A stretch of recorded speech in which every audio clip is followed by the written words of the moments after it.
अगर आप हमारे इस सफ़र में यहाँ तक आ गए हैं तो आपने पहले ही एक सॉलिड मेंटल मॉडल बना लिया है कि यूजर स्पेस कोड कैसे एग्जीक्यूट होता है, सीपीयू थ्रेड्स एटॉमिक ऑपरेशंस और म्यूटेक्सेस के जरिए कैसे कोऑर्डिनेट करते हैं और सिस्टम कॉल्स यूजर स्पेस और कर्नेल स्पेस के बीच के गैप को कैसे ब्रिज करते हैं। पहले चैप्टर 1.2 में हमने सिस्टम एब्स्ट्रैक्शन लेयर्स को एक बर्ड्स आई व्यू से देखा था, जहां ऑपरेटिंग सिस्टम कर्नेल को फिजिकल रिसोर्सेज की रखवाली करने वाले एक प्रोटेक्टिव फोर्ट्रेस की तरह ट्रीट किया गया था। बाद में चैप्टर 7.1 में हमने लिनक्स इकोसिस्टम को एक्सप्लोर किया कि कैसे Unix design philosophy user process, environments और बेसिक फाइल प्रिमिटिव्स को स्ट्रक्चर करती है। अब सेफ्टी गॉगल्स उतारने, पर्दा हटाने और एक्चुअल सिलिकॉन इंटरफेस को देखने का समय आ गया है। यूजर स्पेस में एग्जीक्यूट हो रही C++ कोड की एक लाइन कैसे फिजिकल इलेक्ट्रॉन्स में ट्रांसफॉर्म हो जाती है, जो एक NVMe SSD से ब्लॉक रीड करने के लिए सर्किट बोर्ड पर बाउंस करते हैं या वाई-फाई कार्ड पर सिग्नल फायर करते हैं। इसका जवाब लिनक्स डिवाइस ड्राइवर्स में है। इसके कोर में एक डिवाइस ड्राइवर सॉफ्टवेयर का एक स्पेशलाइज्ड मॉड्यूल होता है जो प्रिविलेज लेवल 0 यानी कर्नेल स्पेस में रन करता है। ये एक इंटरप्रेटर की तरह काम करता है जो हार्डवेयर एग्नोस्टिक कर्नेल इंटरफेसेज जैसे वर्चुअल फाइल सिस्टम और फिजिकल हार्डवेयर पेरिफेरल्स की quirky non standard voltage driven reality के ठीक बीच में बैठता है। चलिए तैयार हो जाते हैं और एक्सप्लोर करते हैं कि लिनक्स कर्नेल कैसे हार्डवेयर एक्सेस को ऑर्गेनाइज करता है, डिवाइसेज को क्लासिफाई करता है, यूजर पाथ्स से कर्नेल मेमोरी तक रिक्वेस्ट्स को रूट करता है और सीधे फिजिकल बसेस को कमांड्स डिस्पैच करता है। Section break.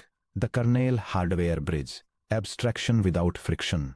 एक ऐसे ऑपरेटिंग सिस्टम की इमेजिन कीजिए जहां हर सॉफ्टवेयर डेवलपर को मार्केट में मौजूद स्टोरेज कंट्रोलर या नेटवर्क कार्ड के हर एक ब्रांड के लिए कस्टम असेंबली इंस्ट्रक्शंस लिखने पड़ते। अगर सैमसंग ने अपने कंट्रोलर रजिस्टर लेआउट को थोड़ा ट्वीक किया तो हर डेटाबेस, वेब ब्राउज़र और टेक्स्ट एडिटर तब तक इंस्टेंटली क्रैश हो जाएगा जब तक कि उसे एक न्यू ड्राइवर लाइब्रेरी के साथ रिकम्पाइल न किया जाए। इस केओस को रोकने के लिए लिनक्स कर्नल एक पावरफुल स्ट्रेटेजी का यूज करता है, यानी टॉप पर स्ट्रिक्ट एब्स्ट्रैक्शन और बॉटम पर हाइपर स्पेसिफिक इंप्लीमेंटेशन।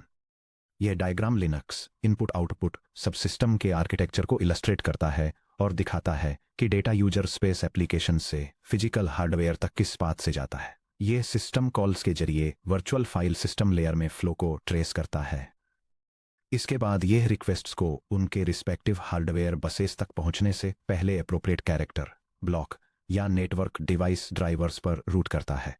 जब एक C++ प्रोग्राम ओपन और डेवोर समथिंग ORDWR को कॉल करता है तो उसे ये नहीं पता होता या उसे कोई फर्क नहीं पड़ता कि और डेवोर समथिंग एक माइक्रो कंट्रोलर से कनेक्टेड फिजिकल सीरियल केबल है, एक हाई स्पीड SSD पर एनक्रिप्टेड पार्टीशन है, या रैंडम नंबर्स एमिट करने वाला एक सिंथेटिक जनरेटर है। एप्लीकेशन सिंपली एक स्टैंडर्ड फाइल डिस्क्रिप्टर के साथ इंटरेक्ट करता है। असली मैजिक तब होता है जब वर्चुअल फाइल सिस्टम VFS उस हाई लेवल रिक्वेस्ट को एक डिवाइस ड्राइवर को सौंप देता है। डिवाइस ड्राइवर रीड 4096 बाइट्स या सेट बॉड रेट टू 115200 जैसे एब्स्ट्रैक्ट कमांड्स लेता है और उन्हें एक्सप्लिसिट लो लेवल ऑपरेशंस में ट्रांसलेट करता है, जैसे मेमोरी IO, MMIO, रजिस्टर्स में वैल्यूज राइट करना, direct memory access DMA, transfers को ट्रिगर करना या फिजिकल पिन सिग्नल्स द्वारा भेजे गए हार्डवेयर इंटरप्ट्स को हैंडल करना। इसे मैनेजेबल रखने के लिए लिनक्स फिजिकल हार्डवेयर के विशाल यूनिवर्स को 3 मेजर टैक्सोनॉमीज में डिवाइड करता है। Section break. The 3 fundamental categories of Linux devices. अगर आप एक टर्मिनल ओपन करते हैं और -l और डेव रन करते हैं तो आपको हंड्रेड्स ऑफ एंट्रीज दिखेंगी। आउटपुट के लेफ्ट साइड पर परमिशन स्ट्रिंग्स के सबसे पहले कैरेक्टर को ध्यान से देखें। ये यूनिक्स कमांड आउटपुट एक सीरियल पोर्ट कैरेक्टर डिवाइस और हार्ड ड्राइव ब्लॉक डिवाइस के लिए फाइल परमिशंस और मेटाडेटा डिस्प्ले करता है, जिसमें उनके ओनर, ग्रुप और मेजर और माइनर डिवाइस नंबर्स दिखाई दे रहे हैं। वह लीडिंग C या भी लिनक्स कर्नल कोर द्वारा रिकॉग्नाइज्ड फंडामेंटल डिवाइस कैटेगरी को रिवील करता है। Character devices CDEV। Character devices, जिन्हें अक्सर CDEVs के रूप में एब्रीविएट किया जाता है, उन हार्डवेयर इंटरफेसेज को रिप्रेजेंट करते हैं जो डेटा को sequentially byte by byte stream करते हैं। कैरेक्टर डिवाइसेज के की कैरेक्टरिस्टिक्स में शामिल हैं अनबफर्ड या रो एक्सेस। डेटा को सीधे स्ट्रीम स्टाइल में रीड या राइट किया जाता है, बिना कर्नेल के ड्राइवर और एप्लीकेशन के बीच ब्लॉक बेस्ड कैशिंग लेयर को एनफोर्स किए, आमतौर पर नॉन सीकेबल नेचर। हालांकि कुछ कैरेक्टर डिवाइसेज पोजीशनिंग को सपोर्ट करते हैं, लेकिन ज़्यादातर कंटिन्यूअस स्ट्रीम्स की तरह ऑपरेट करते हैं। आप सीरियल कनेक्शन पर बाइट 500 पर सीक नहीं करते, आप बस इनकमिंग कैरेक्टर्स को रीड करते हैं जैसे ही वे हार्डवेयर बफर को हिट करते हैं। एग्जाम्पल सीरियल पोर्ट्स जैसे डेवोर TTY AS0, डेवोर TTY USB0, UART के ऊपर इंडिविजुअल कैरेक्टर्स का ट्रांसमिशन। सिस्टम कंसोल्स जैसे डेवोर कंसोल, डेवोर PTS और 0, कीबोर्ड और terminal character streams. Pseudo devices जैसे dev or null, dev or 0, dev or urandom, software defined character devices जो zeros की streams random noise देते हैं या डेटा के लिए ब्लैक होल्स की तरह काम करते हैं। ड्राइवर कोड में एक कैरेक्टर डिवाइस स्ट्रक्ट सीडेव का यूज करके खुद को कर्नेल के साथ रजिस्टर करता है और अपने बिहेवियर को standard VFS file system operations से बाइंड करता है। बी ब्लॉक डिवाइसेज यानी BDEV, block devices storage media को होस्ट करते हैं। कैरेक्टर डिवाइसेज के opposite, block devices fixed size chunks में डेटा प्रोसेस करते हैं जैसे ब्लॉक्स या सेक्टर्स, जो मॉडर्न सिस्टम्स में आमतौर पर 512 बाइट्स से 4096 बाइट्स तक होते हैं और ये रैंडम एक्सेस को सपोर्ट करते हैं। ब्लॉक डिवाइसेज के की कैरेक्टरिस्टिक्स में शामिल हैं random access capability, kernel block number 104,200 को उतनी ही आसानी से रिक्वेस्ट कर सकता है जितनी आसानी से ब्लॉक नंबर 0 को फाइल सिस्टम मीडिया पर फ्रीली सीक कर सकता है। Heavy caching infrastructure, block devices isolation में सीधे VFS के साथ कम्युनिकेट नहीं करते हैं, वे कर्नेल के पेज कैश और IO शेड्यूलर के जरिए रूट होते हैं। For example MQ deadline, BFQ या काएबर। अगर कोई एप्लीकेशन किसी ब्लॉक डिवाइस पर राइट करती है तो कर्नेल रैम में ब्लॉक को बफर करता है, कैश पेज को डर्टी मार्क करता है और ब्लॉक ड्राइवर को इसे एसिंक्रोनसली फिजिकल मीडिया पर फ्लैश करने देता है। Request queues, struct request queue, application request पर तुरंत IO ऑपरेशंस को एग्जीक्यूट करने के बजाय कर्नेल मैकेनिकल HDD पर डिस्क हेड मूवमेंट को मिनिमाइज करने के लिए या NVMe SSD पर पैरेलल फ्लैश कंट्रोलर चैनल्स को ऑप्टिमाइज करने के लिए क्यूज के अंदर रिक्वेस्ट्स को बैच, रीऑर्डर और मर्ज करता है। Examples conventional SATA hard drives, dev या SDA, डेव या SDB, modern NVMe drives, dev या NVMe 0 N1, RAM disk, dev या रैम 0 और लूपबैक डिवाइसेज, डेव या लूप 0। सी नेटवर्क इंटरफेसेज और PCI बस डिवाइसेज। यहाँ पर famous Unix doctrine everything is a file का सामना एक रियल वर्ल्ड एक्सेप्शन से होता है। Network interfaces, network cards, Ethernet, wifi adapters dev में नोड्स के रूप में दिखाई नहीं देते हैं। आपको डेव या ETH 0 या डेव या WLAN 0 नहीं मिलेंगे। क्यों? क्योंकि नेटवर्क इंटरेक्शन सिंपल स्ट्रीम या ब्लॉक फाइल मॉडल में फिट नहीं होता है। Network traffic asynchronous, packet based और हैवीली मल्टीप्लेक्स होता है। मल्टीपल प्रोसेसेज एक साथ अलग अलग पोर्ट्स पर इंटरलीव्ड डेटा फ्रेम्स सेंड और रिसीव करते हैं। VFS फाइल डिस्क्रिप्टर्स के बजाय Linux kernel dedicated kernel data structures struct net device का यूज करके नेटवर्क एडेप्टर्स को मैनेज करता है। यूजर स्पेस सॉफ्टवेयर इन ड्राइवर्स के साथ socket API, socket send to receiver from के जरिए इंटरेक्ट करता है, जो डायरेक्ट फाइल ऑपरेशंस के बजाय कर्नेल के TCP/IP स्टैक के जरिए डेटा को रूट करता है। PCI या PCIe devices, complex expansion cards के बारे में क्या, जैसे high performance GPUs, FPGA accelerators या RAID controllers. PCI peripheral component interconnect और PCIe डिवाइसेस अपने आप में कोई अलग VFS फाइल कैटेगरी नहीं है, इसके बजाय PCI एक बस सिस्टम है। आपके मदरबोर्ड से कनेक्टेड एक single physical PCIe card expose कर सकता है। कस्टम कंट्रोल कमांड्स और स्टेटस क्वेरीज के लिए एक कैरेक्टर डिवाइस इंटरफेस। अगर यह एक स्टोरेज कंट्रोलर है तो एक ब्लॉक डिवाइस इंटरफेस। अगर यह एक NIC है तो एक network interface. Direct memory map MMIO regions, जो यूजर स्पेस कोड को हार्डवेयर मेमोरी को सीधे एक प्रोसेस के वर्चुअल एड्रेस स्पेस में मैप करने के लिए अलाउ करते हैं। जब एक PCI डिवाइस इनिशियलाइज होता है तो लिनक्स PCI कोर इसके बेस एड्रेस रजिस्टर्स या बार्स को इन्यूमरेट करता है। ये बार्स कर्नल को उन फिजिकल मेमोरी रीजन्स के बारे में इन्फॉर्म करते हैं जो डिवाइस के ऑनबोर्ड रजिस्टर्स या VRAM को एलोकेट किए गए हैं।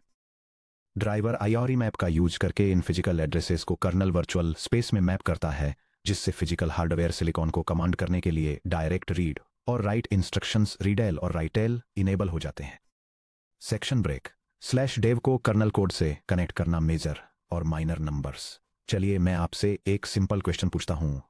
जब आप कमांड कैट /dev/urandom एग्जीक्यूट करते हैं तो लिनक्स को कैसे पता चलता है कि कर्नल के अंदर सी कोड की कौन सी स्पेसिफिक लाइन्स रन होनी चाहिए?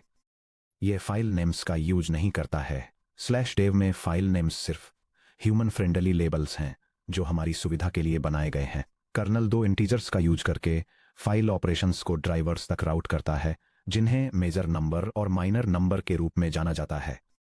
एक डिवाइस फाइल के लिए ls-l आउटपुट को फिर से देखिए। ये Unix directory listing, system entropy sources और स्टोरेज ड्राइव पार्टीशंस के लिए फाइल सिस्टम रिप्रेजेंटेशन को दिखाती है, जो रैंडम नंबर जनरेशन के लिए कैरेक्टर डिवाइसेज और डिस्क स्टोरेज के लिए ब्लॉक डिवाइसेज के बीच के डिफरेंस को हाईलाइट करती है।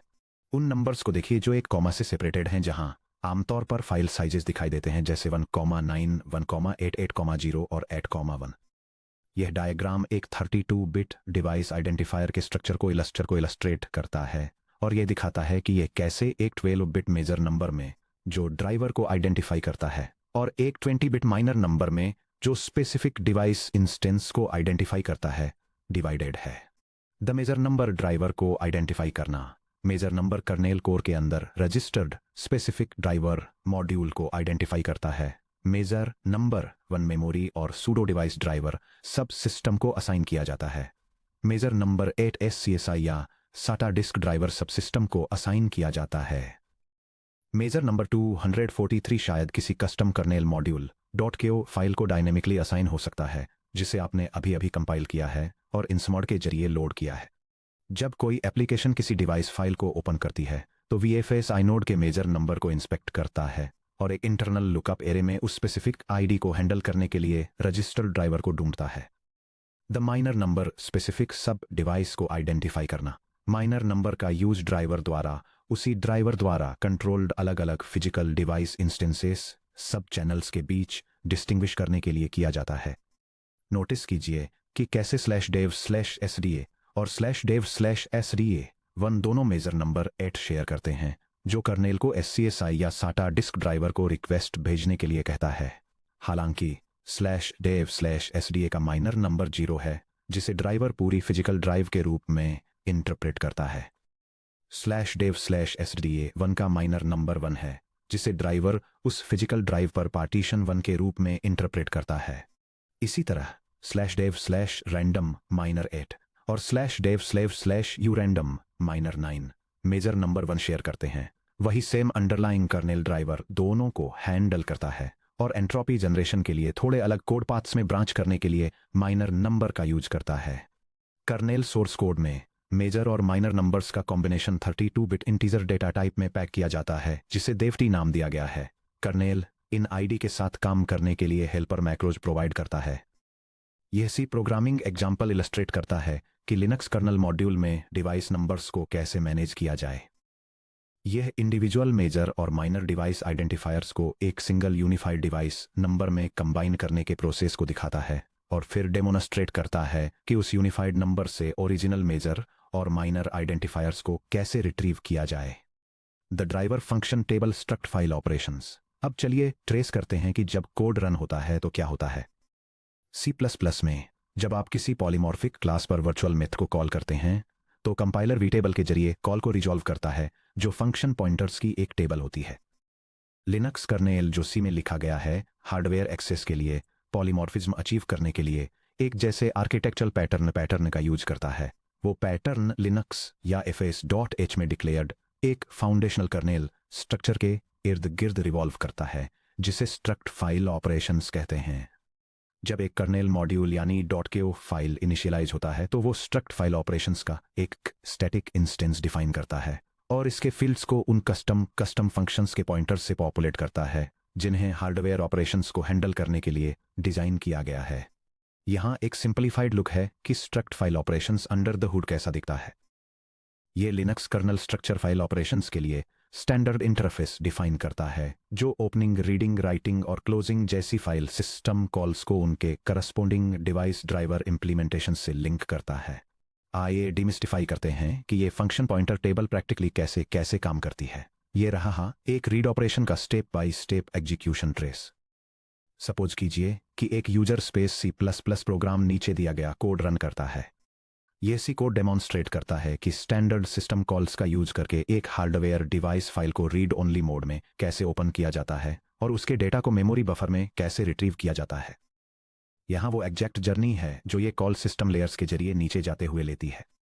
यह डायग्राम एक ऑपरेटिंग सिस्टम में रीड सिस्टम कॉल के step by step execution flow को दिखाता है। यह तब शुरू होता है जब एक user space application data request करती है, जिससे central processing unit kernel mode में ट्रांजिशन करती है। Virtual file system layer request को रिजॉल्व करती है और इसे स्पेसिफिक डिवाइस ड्राइवर को फॉरवर्ड करती है।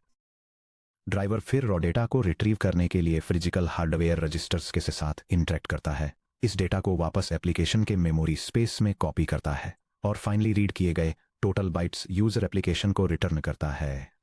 System call trigger application read C library function को इन्वोक करता है। सीपीयू यूजर मोड रिंग 3 से कर्नल मोड रिंग 0 में ट्रांजिशन करता है एक सिस्टम कॉल हार्डवेयर इंस्ट्रक्शन के जरिए जो x86-64 पर सिसकॉल है। VFS डिस्पैच कर्नल कोड सिस रीड में एंटर करता है। कर्नल कॉलिंग प्रोसेस की फाइल डिस्क्रिप्टर टेबल को देखता है ताकि करस्पॉन्डिंग स्ट्रक्ट फाइल इंस्टेंस को ढूंढ सके। Table pointer resolution struct file में एक पॉइंटर मेंबर होता है जिसका नाम FOP है, जो सीधे स्ट्रक्ट फाइल ऑपरेशंस टेबल को पॉइंट करता है, जिसे लोड होने पर हमारे हार्डवेयर ड्राइवर मॉड्यूल द्वारा रजिस्टर किया गया था। Driver function execution VFS read table में स्टोर किए गए फंक्शन को एग्जीक्यूट करता है, जैसे file leads to FOP leads to read. Control सीधे ड्राइवर के कस्टम फंक्शन कोड में जंप करता है जैसे कि my custom driver read. Hardware translation driver function hardware level commands को एग्जीक्यूट करता है। यह फिजिकल बस पर स्टेटस रजिस्टर्स को चेक करता है ताकि यह वेरीफाई किया जा सके कि हार्डवेयर डिवाइस रेडी है। यह MMIO helper functions read L, right L या हार्डवेयर बस इंटरफेसेज का यूज करके IO कमांड्स इश्यू करता है। एक बार जब data kernel space memory buffer में फेच हो जाता है तो यह special kernel function copy to user का यूज करके उस डेटा को बाउंड्री के पार एप्लीकेशन के यूजर स्पेस एरिया में सेफली कॉपी कर देता है। Return to application system call complete होता है, CPU वापस रिंग 3 यूजर स्पेस में स्विच करता है और आपका C++ प्रोग्राम फिर से एग्जीक्यूशन शुरू कर देता है, इस बात से बिल्कुल बेखबर कि अभी क्या हार्डवेयर डांस हुआ है। सेक्शन ब्रेक कैरेक्टर ड्राइवर पर एक कॉन्सेप्चुअल नज़र। इन कॉन्सेप्ट्स को रियल कोड में समझने के लिए आइए एक छोटा और एनोटेटेड एग्जाम्पल देखते हैं कि कैसे एक custom character device driver Linux kernel के अंदर अपने फाइल ऑपरेशन डिस्पैच टेबल को रजिस्टर करता है। यह प्रोग्राम डेमोन्स्ट्रेट करता है कि एक basic Linux kernel character device driver कैसे क्रिएट किया जाए जो एक सेंसर को सिम्युलेट करता है। यह सिस्टम डिवाइस नंबर्स को डायनेमिकली एलोकेट करने और ऑपरेटिंग सिस्टम के साथ डिवाइस को रजिस्टर करने के लिए कर्नेल लेवल प्रोग्रामिंग कॉन्सेप्ट्स का यूज करता है। ड्राइवर एक कस्टम रीड बिहेवियर डिफाइन करता है जो प्रोटेक्टेड कर्नेल मेमोरी स्पेस से यूजर मेमोरी स्पेस में एक सिम्युलेटेड टेम्परेचर रीडिंग को सेफली ट्रांसफर करता है। अनलोड होने पर मॉड्यूल डिवाइस को क्लीनली अनरजिस्टर करता है और एलोकेटेड सिस्टम रिसोर्सेज को रिलीज करता है। कोड से की टेकअवेज स्पेसिस का सेपरेशन। ध्यान दें कि कैसे डेटा को सीधे बफ में असाइन नहीं किया जा सकता है। कर्नेल को कॉपी टू यूजर का यूज करना ही होगा क्योंकि buf user virtual memory space में रहता है जो कि अनमैप्ड, स्वैप्ड आउट या मैलिशियस हो सकता है। Dynamic registration alloc CHRDVV region kernel से ऑटोमेटिकली एक मेजर नंबर चुनने के लिए कहता है जिससे एग्जिस्टिंग सिस्टम ड्राइवर्स के साथ कॉन्फ्लिक्ट से बचा जा सके। टेबल बाइंडिंग सीदेव और माई सीदेव और फॉप्स इन्वोकेशन हमारे custom C function driver read को सीधे कर्नेल के डिस्पैच फ्रेमवर्क में वायर कर देता है। सेक्शन ब्रेक 6 समरी और लुकिंग अहेड। इस सेक्शन में हमने उस आर्किटेक्चरल लेयर को डिमिस्टिफाई किया है जो high level file system calls को डायरेक्ट हार्डवेयर कंट्रोल में कन्वर्ट करती है। Linux device drivers kernel space ring 0 में रहते हैं जो स्टैंडर्ड ऑपरेटिंग सिस्टम इंटरफेस के पीछे हार्डवेयर डिटेल्स को एब्स्ट्रैक्ट करते हैं। कैरेक्टर डिवाइसेस यानी cdev sequential unbuffered byte streams को हैंडल करते हैं जैसे सीरियल लाइंस कंसोल्स और सूडो डिवाइसेस जैसे देव या यूरैंडम। ब्लॉक डिवाइसेस यानी bdev random access chunk buffered storage media को मैनेज करते हैं, जैसे NVMe, SSDs, kernel request queues और पेज कैशे का यूज करके। नेटवर्क इंटरफेस और PCI devices standard dev paths को बाईपास करते हैं। स्पेशलाइज्ड सॉकेट नेटवर्क्स या रॉबस रजिस्टर मैपिंग यानी एमएमआईओ का यूज करके पीसीआई बेस ट्रेस रजिस्टर्स यानी बीआरएस के अक्रॉस। मेजर और माइनर नंबर्स यानी dev t internal kernel address routing mechanism के रूप में काम करते हैं, जो देव में डिवाइस पाथ नोड्स को रजिस्टर्ड ड्राइवर मॉड्यूल्स में ट्रांसलेट करते हैं। स्ट्रक्ट फाइल ऑपरेशंस एक कर्नेल डिस्पैच वीटेबल के रूप में काम करता है, जो वीएफएस कॉल्स जैसे रीड राइट ओपन को डिवाइस ड्राइवर्स के अंदर लिखे गए एक्सप्लिसिट हार्डवेयर रूटीन्स से मैप करता है। अब जब आप समझ गए हैं कि कैसे स्टैंडर्ड रीडिंग और राइटिंग ऑपरेशंस यूजर स्पेस से ड्राइवर फंक्शन टेबल्स के थ्रू हार्डवेयर तक ट्रैवल करते हैं, तो एक नेचुरल सवाल उठता है कि क्या हो अगर स्टैंडर्ड रीड और राइट कॉल्स काफी न हों। क्या हो और आपको एक ग्राफिक्स कार्ड को स्पेशलाइज्ड कॉन्फ़िगरेशन कमांड्स भेजने, कंटीगुअस हार्डवेयर बफर्स एलोकेट करने या हार्डवेयर एक्सेलरेशन इंजनों को डायरेक्टली कंट्रोल करने की जरूरत हो। इससे हम सब topic 15.3 custom driver interfaces IOCTL और डायरेक्ट मेमोरी मैपिंग MMAP पर आते हैं, जहां हम एक्सप्लोर करेंगे कि कैसे स्टैंडर्ड फाइल स्ट्रीम्स को बाईपास करने वाला हाई परफॉर्मेंस सॉफ्टवेयर GPUs और मॉडर्न AI एक्सेलरेटर्स जैसे एडवांस्ड पेरिफेरल्स को कंट्रोल करता है।